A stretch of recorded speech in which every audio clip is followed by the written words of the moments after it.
Assalamu alaikum wa rahmatullahi wa barakatuh. Are you going to turn your video on, brother Tawheed? Assalamu wa rahmatullahi wa barakatuh. Yeah, I can do that. No problem. Just give me a moment, yeah? Yep. Where are you from, brother? UK? Leicester, UK, man. Yeah, Leicester. If you know it. I don't know if you've heard of it. I heard of Leicester before. Yeah, I heard Leicester.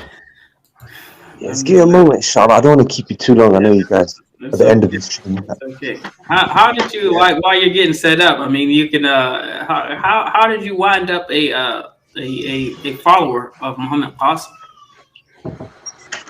I mean, I wouldn't really define myself as a follower, but just give me a moment, yeah? Okay. Yep. Got a few questions. Yeah, they don't. That's part of their rhetoric is that they don't claim to be followers because But you're a defender. They can't follow someone that's not the Do you defend something you don't really care about? Like if you don't follow it, we're going to establish. We're going to get some things established right now. Don't even worry. I mean, hold up. So think about this. Yo. Listen, seriously. If I mean, just say even if we was we do not bet, right? We don't bet, but like. If we was betting right on the local team, like we betting on the Lakers or whatever, and like I know the coach, I like got Darvin Ham on the line or whatever, and Darvin Ham is telling me the lineups, he's telling me who's injured, who's gonna play or whatever, and I'm telling y'all, yo, Darvin Ham said X, Y, Z, and y'all not gonna be like, oh yeah, we gonna go with it. So you would believe me over that, or be more willing to follow me in that.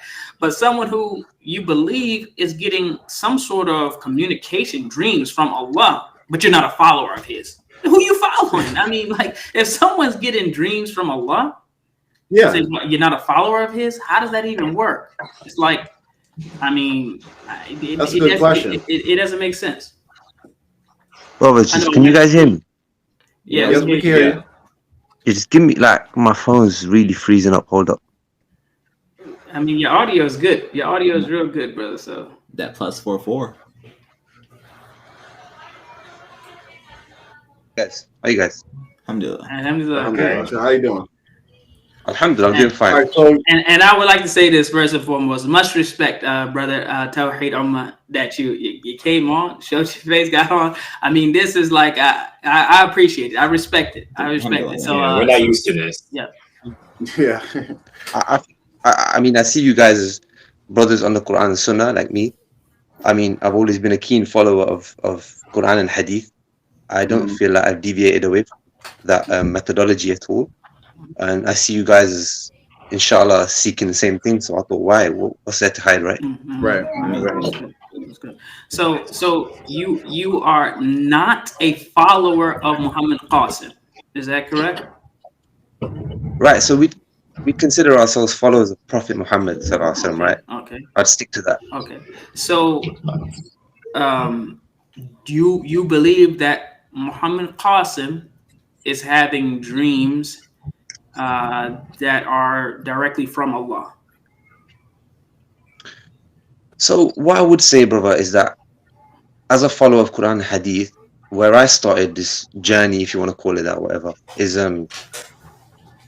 just comparing anything that comes to me, any information to the Quran and Hadith, whether that be dreams, whether that be any type of information. So before you get too far down the line, like I'm asking a direct question so that we can base our conversation off of some things. I mean, like everybody's got a story or whatever. We all have a story, but there's two things. That's Muhammad Qasim. I'm not trying to get to the story part. I'm trying to get more into the methodology part. It's a direct question. Do you believe that his dreams are from Allah? Yes, so I believe there's three types of dreams. Ar-Rahmani, wa-Nafsi, wa-Shaytani. And I believe his dreams are Rahmani dreams. Okay. Yes. So that's a yes, that you believe his dreams are from Allah. Yeah, he's a yes. I believe they're Rahmani dreams. Good dreams, yes. True, good dreams, yes. So you actually believe that, just the cycle, I'll get back to what you actually believe Muhammad Qasim is going to be shooting the Dajjal with lasers from his finger. I didn't say that. So here, the thing is, brothers, are you aware that dreams at times require interpretation and they kind of have symbolic They always do.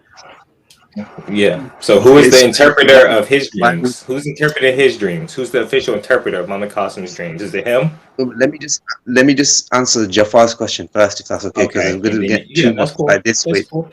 I'll have that so next. Obviously, so because Jafar asked, do I believe he would do certain things like shoot lasers or something? So as I said, because these dreams at times might require interpretation, then of course it doesn't necessarily have to take the literal meaning of what you saw as the lahir of what was being described, right? So you don't believe he's going to be shooting the Mahdi or shooting the Dajjal with lasers through his fingers?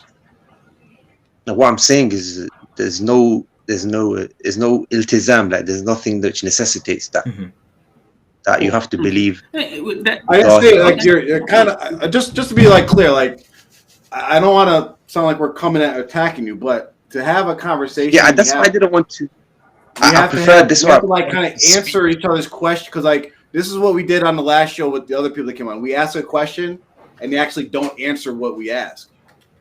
I understand, and this is why I didn't want any preconceived me being connected to any group or me being connected to any brothers that you've already spoken to, because I would have preferred it that we just speak as brothers. Yeah.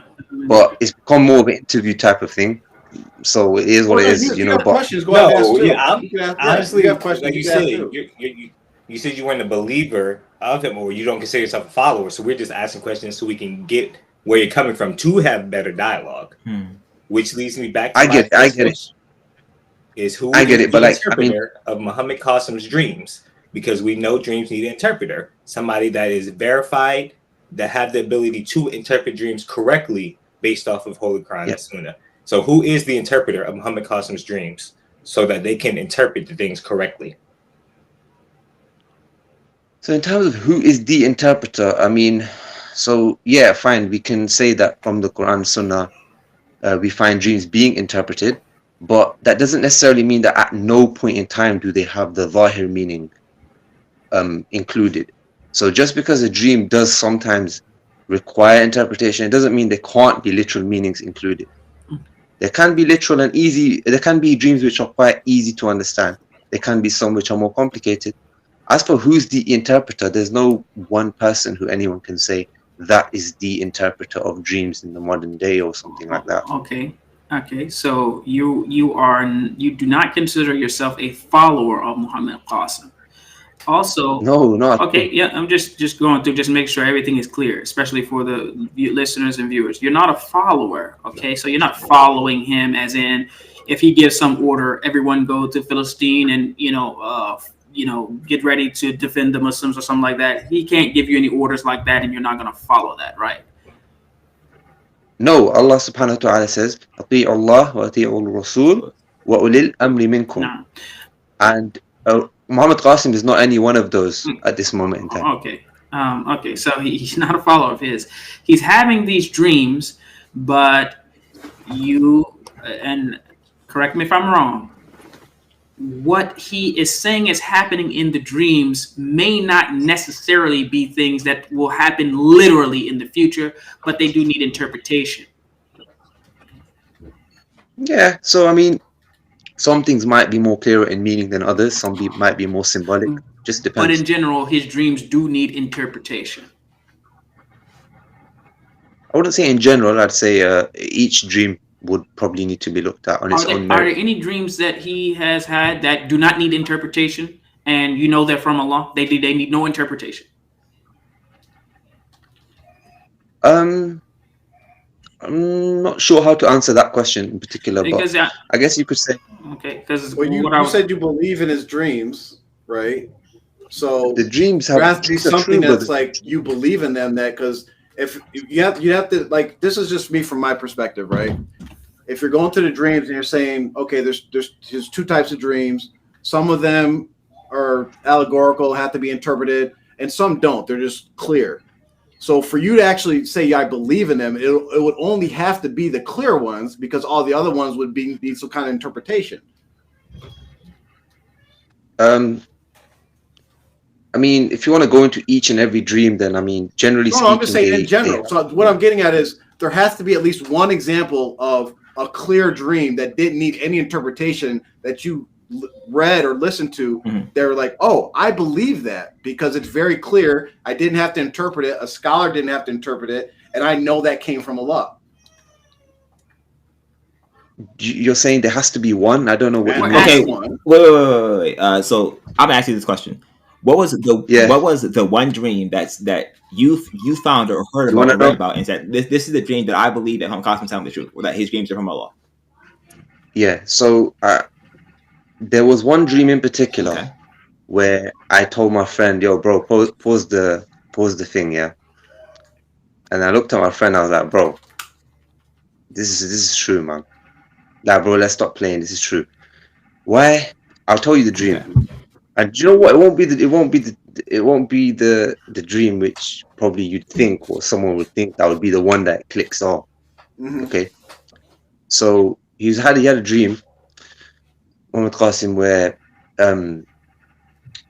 it was a very subtle dream, right? So it was like, I don't know if you've heard it, but it's the one to do with the plate, where Allah subhanahu wa ta'ala told him that whenever you eat and you finish your food, like make sure you clean your plate with your fingers and like you lick your fingers. Okay. Yeah. Because obviously what we know of the sunnah of being wasteful and like things like that. So anyway, there's more context to the dream, yeah. But I'm just telling you the moment where it clicked for me. So maybe if I find that dream one day, I can go through it with you guys and show you which point exactly. So that was the dream. I mean, this is what I'm trying to say. Is that might not that doesn't seem like the type of thing where someone's going to be shocked or surprised or like it doesn't seem like that's I mean it, and not even seems, I mean there's nothing from what you said of the dream that would lead anyone to believe that a person who had a dream about that is getting a dream from Allah, because there's a very, very, very, very clear hadith about that. And this is something that's known in Islam about cleaning your plate. We don't know where the barakah is coming from. So, I mean, if I watch a movie or if I play an intense basketball game and lose a championship or something like that, I'm probably going to have a dream about what I should or shouldn't have done. So if he happened to have heard that hadith or read about it or whatever, and then had a dream about it and told people about it, that seems like the logical thing. That actually probably that is what happened. So for him to have a dream about a hadith, it just wouldn't be rational to think that, okay, this person is having dreams that come from Allah. Rasul was sent by Allah, and he told us that already. All right, bro, let me ask you guys, either one of you can answer. Yeah? I know you don't have much time. Sorry, brothers, because I know it's late. I mean, it's even later where I am. To be honest, it's good. We'll make time for this. Okay, cool. So what's the main thing like that makes either one of you guys like the most skeptical about this situation? Like the one thing that makes you like, this can't be true, that it has to be false. Each to go, or do you want? Can I go first? I have multiple, but once again, it wasn't specifically his message. It was who was giving the message. When I first heard of Muhammad Qasim, I had already heard him out of his own lips say he did not pray and he was clean shaven, his beard. And I know that both those things are direct violations of what Muslims are supposed to do, what Islam and what Islam is about. So once I saw that he wasn't doing that, then that put the dreams in question automatically, because that disqualifies you. If you're not doing those things, anything further than that, you're automatically disqualified. And that's not my words. So once I heard it come out of his mouth that he didn't pray, and I saw with my eyes that he shaved his beard off, going completely against the sunnah of Prophet Muhammad Sallallahu Alaihi Wasallam, that's when I already knew I had to disqualify anything that came after. Wouldn't that at most, brother, yeah, if you just let me ask a question, wouldn't that at most just put you on the back foot and say, do you know what? لا أصدق ولا أكذب. That I don't affirm it and I don't deny it. Wouldn't it at the most put you in that position? No, because it's like absolutely not. He that made it clear cut for me, because you're going against Holy Quran and Sunnah at that point. There are going against it deliberately, and you're openly telling people that you're going against it. So you're making it clear at that point. It's not anything it's not a gray area. You're advocating for that, and you're claiming that. You're making that in public. Real quick, for anybody's dreams, the Islamic stance is what you just said. I don't affirm it. I don't deny it. Now, anything else that comes into the picture after that is going to push you one direction away. So if a random person, I don't know anything about them, I hear someone had a dream. Okay, standard. I don't affirm it. I don't deny it. And then you get more details. It's like, oh, he doesn't pray. Oh, he clean shaves and whatever else. You find out he's not a pious person and all these different things. That's only going to push you on the side of, well, I deny it. That's not actually the asl. The asl of the mu'min, of the believer, is that you do believe his witness testimony. No, you believe the witness testimony of pious people that are righteous and not known for lying. A person that does not that's what I'm saying. Is not a pious person. That's what I'm saying. No, you misunderstood what I said, because you said the initial standpoint before observing the facial features or the lack of hair on the face and the statement about non-praying was that there was no affirming nor denying of his statement. For dreams. So you said for dreams. Yes. No, I actually. So that's the statement that you made about it. Like the asl or where we should start from is, we should believe him, or we don't know if he's truthful or if he's a liar. We kind of have to stay between. No, actually, what Allah says in Surah Hujurat, ayah number 6, He tells us exactly what to do. يا أيها الذين آمنوا إن جاءكم فاسق بنبأ فتبينوا. Believers, if an evil doer brings you any news, verify it, so you do not harm people unknowingly. And then after that, you'll be regretful about what you did. So this is what Allah tells us. If anyone comes to you with news, if a fasiq comes to you with news, so just based on his appearance alone, and the fact that he admittedly said he does not pray, and the time that people started following him or believing in his dreams or whatever, he clearly said, I don't pray. And clearly on his face, he has the face of a fasiq, because he doesn't even keep his beard when he can. Clearly he can grow one, but he doesn't. So by definition, he's a fasiq. By his own admission out of his mouth, he's a fasiq. And Allah tells us that if a fasiq comes to you with information, fatabayyanu, verify it. So how can we verify a dream of a fasiq? You can't. Therefore, you can't trust him. This should end the whole Muhammad Qasim cult altogether. But I'm sure there will be some rebuttal or some rejection or some ignoring of the clear ayah of what Allah says, and we can put that ayah on the screen if he wants to know. It's in Surah Al-Hujurat, verse number 6. So Allah, I know that. Okay, so Allah tells us not to take the information from them. So Mubarak, they actually use this ayah as support that we should all go and investigate and research his dreams. So what do you say to that? That we should, because he's a fasiq, we should investigate. Because he's a fasiq, they're saying that Allah is commanding us to go research his dreams. That's how they use that ayah. Okay, I mean, that seems a little backwards, but if we do research his dreams, you can't research a person's dreams. That's like trying to research a person's iman or a research. Really, what it is when you use the Holy Quran, right? You have to go into the context and the real meaning of what the ayah is saying, right? Allah is not telling you for any information that comes to you, even if it's from a fasiq, go research it. No, it's in the context of some kind of important information that is actually that you need to know whether it's true or not. Like for instance, in the time of war, a fasiq comes to you and says, hey, the enemy's behind the mountain. You don't say, oh, you're a fasiq, I'm just going to ignore you. This is something that can affect you.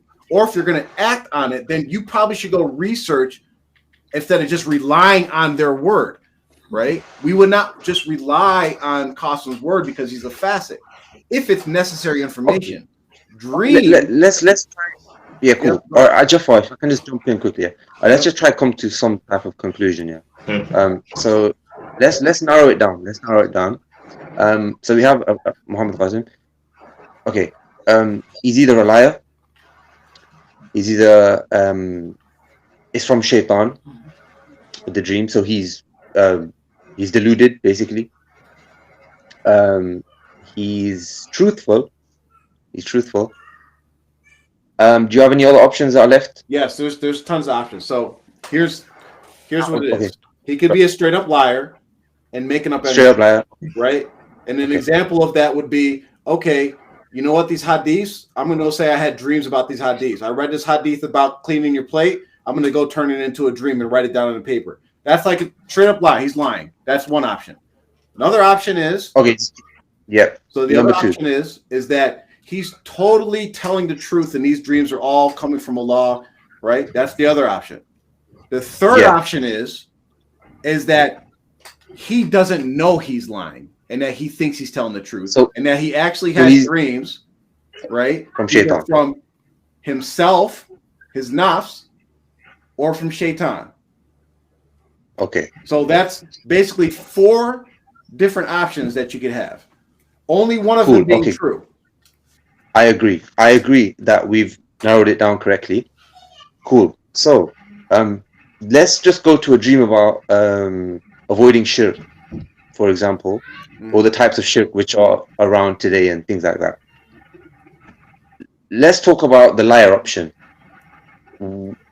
What does it sound? Does that sound feasible for a liar to do, or like what benefits would come from a pure liar? Absolutely.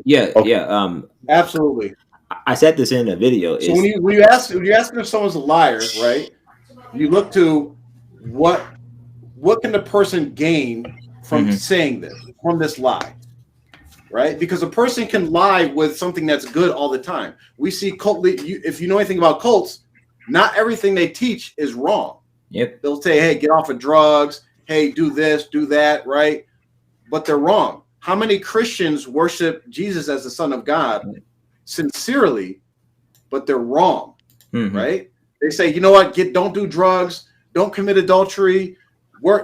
Their commandments say worship one God. Oh, worship only one God. But they commit shirk in their actual worship. Yep. So you have to say, what is he gaining from it? That's when you're thinking about a lie, you say, what can he gain from it? Now, ask yourself, what are all the things that Muhammad can gain and has already gained by telling these dreams to everybody? Well, I mean, there you go, because he's been sharing his dreams for 8 years. And I mean, for the most part of it is just nothing. Like he's been truthful from the very beginning. You don't think he's gained anything? I mean, I seen a video where y'all took him shopping at a mall to buy him suits. You need to call this y'all stuff, man. Well, I'm sorry. Some of his followers took him shopping to buy clothes. Another one of his followers told me personally that they buy him food. Yep. Another one of his followers said that they give him money. Jafar, he's a very shy person, man. He's a very shy person. A lot of cult leaders are. Yeah. And he doesn't work either. Like he did some freelancing back in the day, but he doesn't currently work, is what they told us. And so the thing you said about the thing you said, because I mentioned this earlier in the video.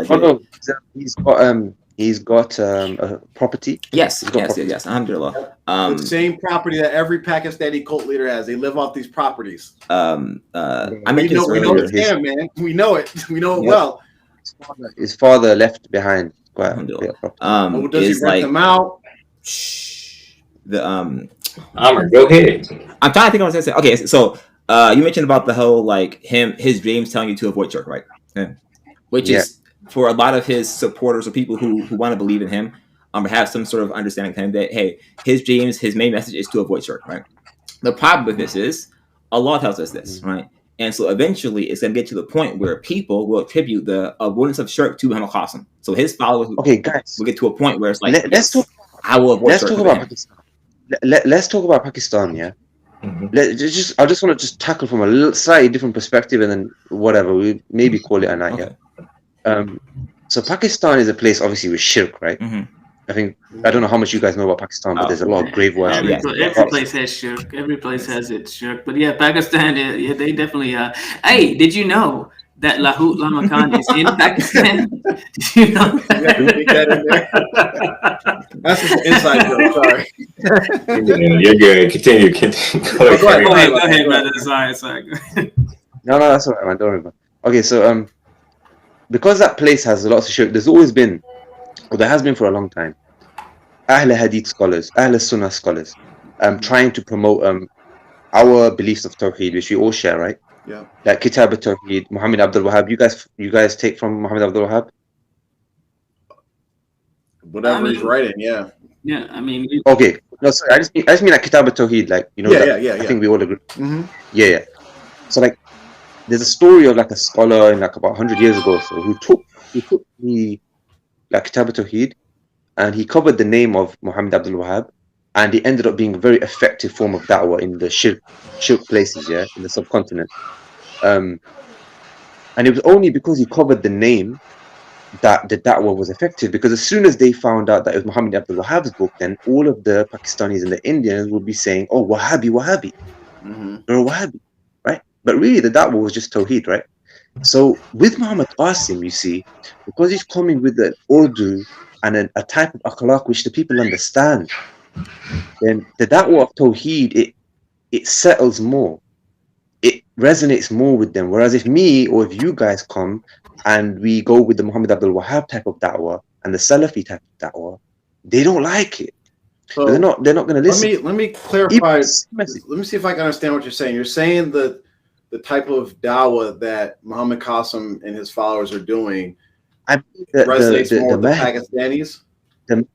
I mean that the Mahdi is going to be a unifying figure in the sense that he will be able to just have this type of figure about him and this type of da'wah and this type of akhlaq that all the Muslims are going to, for some reason, just be able to resonate with. Okay, so basically you're saying that because he's claiming, or because his dreams claim that he's the Mahdi and people are being led to believe that he's the Mahdi, it's a more effective da'wah to get people in Pakistan to stop shirk. I think that Allah knows best, Allah knows best, truly. Mm-hmm. But because there are narrations, about the end times where the dream of the believer will hardly be false, and obviously dreams are a portion of prophethood, and like I said, the dreams of the believer will hardly ever be false in the end time, then these types of dreams in the end times may serve as a means for people who are holding on to their religion, holding on to their tawheed, holding on to the sunnah, to have a form of like glad tidings from Allah that look, keep going, keep holding on to tawheed, and Allah subhanahu wa ta'ala is with you. So that's for the individual, not Muhammad Qasim preaching his self-proclaimed wahi, right? Where does it say in the Quran and Sunnah that some individual will come with dreams and guide mankind with his dreams? I mean, the dreams, if you look at them as mubashirat, which I do, I look at them as mubashirat, right? Which are the portion of prophethood. I don't call it a form. It's not absolute. It is a form of prophethood, but it's not. It's never going to be a prophet. The Mahdi is not going to be a prophet. Answer me this: what's the difference between someone, because dreams that come from Allah is a form of wahi, right?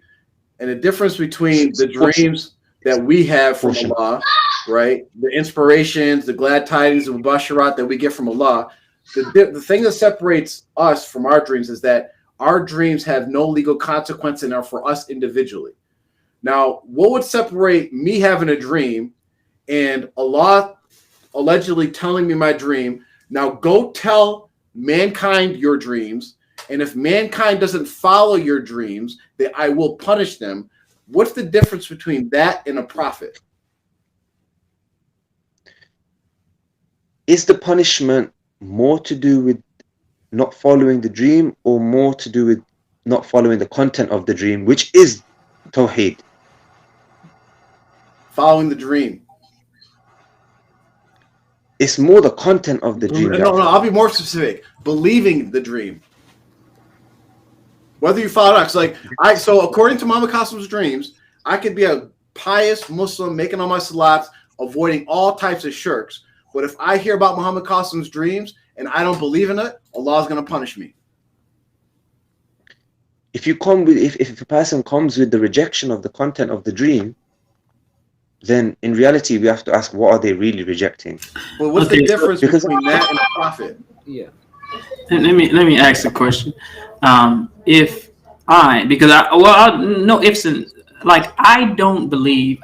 Muhammad Qasim is a deviant, and I believe he's a liar, or he's deranged. I believe he's one of those things. I don't believe he is getting any any dreams from Allah that Allah is instructing him to tell the people about. I don't believe that. I don't believe it at all, not even one bit.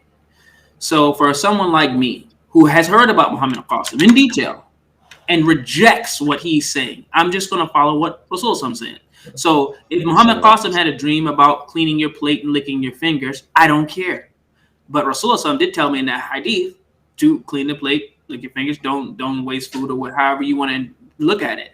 But for someone like me who outright rejects Muhammad Qasim having true dreams or any of that stuff, what situation or position am I in? I heard about him, I heard about his dreams, and I reject him. Does that mean that Allah is going to punish me or what? I mean, we're getting more into the retribution for this is all a bit more whatever. It's not like really my place or anyone's place. I think what's more important is that, what should we do, in this situation rather than, what's going to happen to us. What do you understand as far as like Quran and Sunnah of how we as Muslims should deal with dreams? Yeah, I mean, I think the hadith is clear, right? If true dreams, if good dreams are a portion of prophethood, then it's a dangerous thing to reject it. It's a dangerous thing to reject it. What do you mean by reject it? I mean, if it's true and it happens to be true, then to reject it it's tantamount to rejecting a portion. What do you understand? Like, I'm trying to understand. Like, what do you mean by true dream? Because generally, when we're talking about true dreams that Muslims have, it's something that actually happens because in real life, right? That makes it a true dream. Or they could just be glad tidings where Allah's trying to say, hey, you're doing a good job, or trying to guide you towards doing a good job, right? Okay. So what do you mean by true? True means from Allah. Okay. So when a true dream comes from Allah, right? And I'm talking about just glad tidings, like Allah gives you a dream that, you're in places drinking honey and milk and gardens, and it's just a good dream, right? Glad tidings. Okay. How does a person accept or reject that? This is the point. You wouldn't reject it, Ja'far. Why would you reject it? I'm saying, like, how would that look? If I say I reject that, like, what does that actually mean? Well, it's problematic because this is the point, right? Is that if it's a portion, because if it's a portion of prophethood, a good dream. See, and this is what I'm trying to get you to, and I hope you see where we're trying to take you. You're saying it's a portion of prophethood. What does that mean to you? That's the hadith. Yes. What does that mean to you? What does it mean to you, bro? What does it mean to me? I go to what the scholars have, and the Sahabas and the Tabi'in have interpreted as what that means to me. So one interpretation is, which Rasul said it's a portion of prophethood because he received true dreams, right? Generally, it says it's 146 of prophethood. And if you calculate the time that he was having true dreams, the true dreams as in he would have a dream about something and like the next day it would actually happen and manifest as in his true dreams, that's the 146 of prophethood, right? But it does not mean as the fact of prophethood as if I have a true dream, I hold it on the same level as a Quran ayat or a hadith, or I'm not even punished by acting on it or believing in it. Because if you're talking about prophethood on that level, if we reject prophethood as in the Quran, the Sunnah, the commands that came to us from Allah and Rasul, we reject prophethood on that level, we are no longer Muslim. But as far as prophethood related to our dreams, we do not have to accept, reject, believe, or follow anything in our dreams. Because, again, a dream, like you said, dreams come from three sources: Shaitan, ourselves, or Allah. And the only one that actually knows whether it came from Allah or not is Allah. And if you are not Allah, even the best scholar, the only one that can confirm what our dreams actually mean and where they came from are Allah and his prophets. And we have no more prophets. Even the best dream interpreter, if we go to him and say, I had a dream about this, I had a dream about that, and describe it to him in detail, and that dream scholar says, you know what? I believe that dream came from Allah, they could be wrong. No matter how good it was. I could have the same dream about honey, milk, gardens, and it could come from myself because I watched a movie about honey, milk, and gardens. I can have a dream about honey, milk, and gardens, and it can come from Shaitan because Shaitan wants me to think that even though while I'm living in my sinning life, I'm going to go to paradise. Or it actually could be a sign from Allah saying, you know what, you're doing a good job. But we don't know. So when you're saying, if I reject the dream, it's a problem, according to Ahl Sunnah wal Jama'at, that is actually not correct. So, Ja'far, I mean, essentially, we don't want to become ultra skeptics about something which the Prophet ﷺ has affirmed. Okay, so if he's affirmed something called mubashirat, called glad tidings dreams, then we don't want to become ultra skeptical towards that. But how's that ultra skeptical? Because like what I have just said to me is pure common sense and rational. If there's something that comes to me, if there's something that comes to me, right? So like the religion is not based upon that, though. What's that? The religion is not based. Sorry, Afwan. I don't want to interrupt you. No, go ahead. I just said the religion is not based upon just pure logic and rationality, and that's where a lot of sects went wrong. That's where a lot of our religion, Islam. This is why it's so beautiful. Allah tells us so many times in the Quran: use your common sense, use your reasoning, use your mind. So, of course, when according to Ahl Sunnah wal Jama'at, our dreams are for us, even if they are glad tidings from Allah, right? But because I know that there's a risk that the dream that I think is from Allah is not from Allah, I am not going to act on something that is doubtful, right? I'm first going to go to the Quran and Hadith. So, for instance, if I have a dream and I have a dream Allah came down, but I didn't look at him and I was just in sajda and I just felt it was him, and then Rasul Sallallahu Alaihi Wasallam came to talk to me, but I didn't see his face. I kept looking down, but my whole presence testified that it was him. And Rasul Sallallahu Alaihi Wasallam said, go tell the world your dreams. And I felt and I believed like, oh, I think that was Allah. And I think that was Rasul Sallallahu Alaihi Wasallam, even though I didn't see him. Then I'll say, you know what? When I wake up, I say, you know what? Okay, I need to know how to handle this. So I go to the Quran and Sunnah and I go to interpretations. And then when it says, and I read clear hadith and I look at the interpretation of the scholars, I look at the stance of the consensus of the scholars of Ahl Sunnah wal Jama'at, going back to the Sahabas, and they say, your dreams are for yourself. And Rasul says, don't tell anybody your dream except for those you love and those with knowledge. But I'm saying, wait. But Rasul told me to tell the whole entire world. Guess what? Now I have doubt. I at least have doubt. Even though the hadith is clear, don't tell anybody except for those you love and the scholars. Now I at least have doubt. And what does Rasul tell us to do with doubt? Stay away from it. And since my dreams, now I have a doubt, a rational human being, which I think I am, I would say, you know what?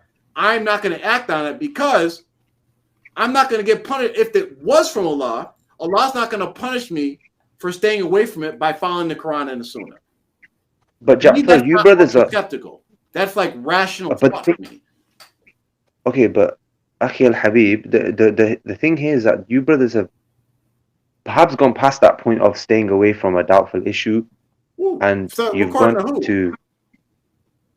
No, I'm saying that you've gone beyond that, right? You've gone to a point now where you're openly refuting, making claims, people are lying and things like this, and this is gone beyond that point of just staying away from something. Okay, let me.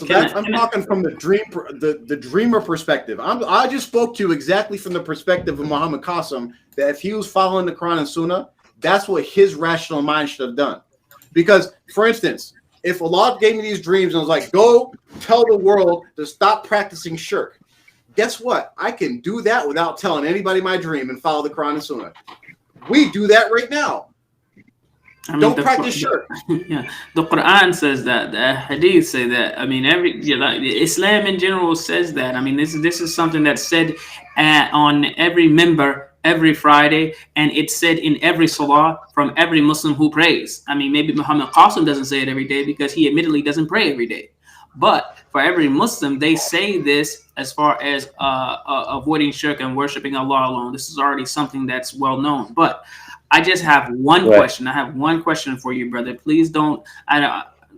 Try to just get straight to the question. We're a little short on time.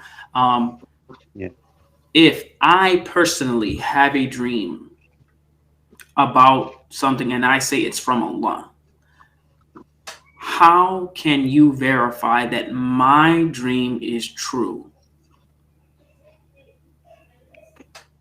Well, first and foremost, I wouldn't deny your dream, okay?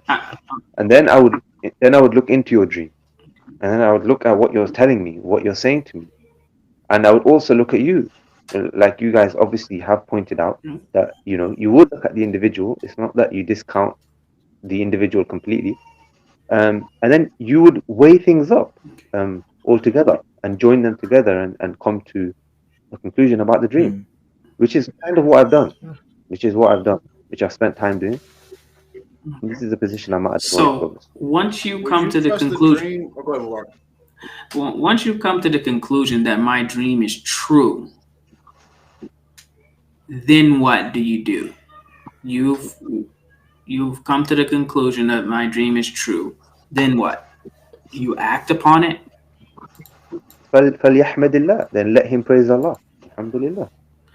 I mean... Yeah, brothers. You know what, bro? Like the time here is like wow. It is 3:25 a.m. in the morning, bro. We're gonna let you go. You might as well stay up and pray to Hajj.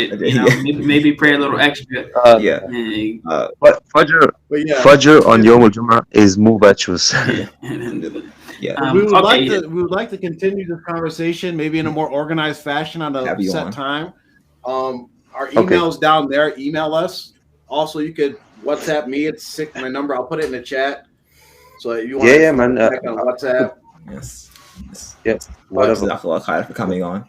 We would definitely like to have a continued conversation on this because I think it goes a long way. Our goal has always been we have experience with this stuff, and from our perspective, from what we've experienced, from what we know how this stuff goes, the Muhammad Qasim, whatever you want to call it, phenomenon, what's going on, it's the very beginning levels of occult indoctrination. And we see the classic stereotypical signs, everything that's going on. We can predict what's happening and what's been going on. And we've been right about every single thing that we predicted about Muhammad Qasim and his helpers, as you want to say, not followers. And it's just the very beginning stages. And so our goal is to try to help people back to the Quran and Sunnah. And just to let you know, like the danger in what you guys are doing, because you guys are helpers and you're promoting the dreams and sending this message out, right? You're not just telling people to stop shirk. You're saying, Muhammad Qasim says to stop shirk, and look at these dreams. He's the Mahdi. I believe he's this and that, right? The danger that you guys are running into, and you have to at least acknowledge that this is the danger, is that, one, you have to acknowledge that Muhammad Qasim's dreams could be false. You have to acknowledge that fact. That's a fact. They could be false. He could be telling a lie, right? You have to acknowledge that first off. But from a rational point of view, he could be telling a lie. Two, by you going out and promoting this, you are going and saying, Allah said this, Rasulullah said this, and there's clear prohibitions in the Quran and Sunnah about lying on Allah and Rasulullah. Okay, so that's the danger. Like, if it wasn't any of that, and you wanted to silently believe in Muhammad Qasim's dreams and go about your business or whatever, you're not affecting it. But you guys are engaging, at least from your own perspective, you should make that engaging in a potential very, very bad sin. Okay, Jafar, I'll leave this maybe my last comment. I mean, I don't want to say that I want the last say or anything. We'll give you the last say. You got the floor, brother. All I was going to say is, I think also the thing is, Jafar, is a lot of the the conversations coming from like people who do believe in the dreams, they are rebuttals, they are refutations of other people who are coming out and making their own claims about Muhammad Qasim. And obviously, let's leave it there, inshallah. But yeah, I will. Wallah, I enjoyed talking to you, brothers. I do love you all for the sake of Allah. Yeah, man, I'd love to speak again. We'll see. I'll keep an eye on your thing. And yeah, man, if there's any other contact details, whatever, I'll be happy to speak to you. Like, okay. Inshallah. No problem. Yeah. All right, I'm going to close out. All right, assalamu alaikum. Good talking to you. Shukran for coming on. Subhanallah, walhamdulillah, wa la ilaha illallah, wallahu akbar, wa la hawla wa la quwwata illa billahi al-aliyyil azim. Assalamu alaikum wa rahmatullahi wa barakatuh. Wa alaikum assalam.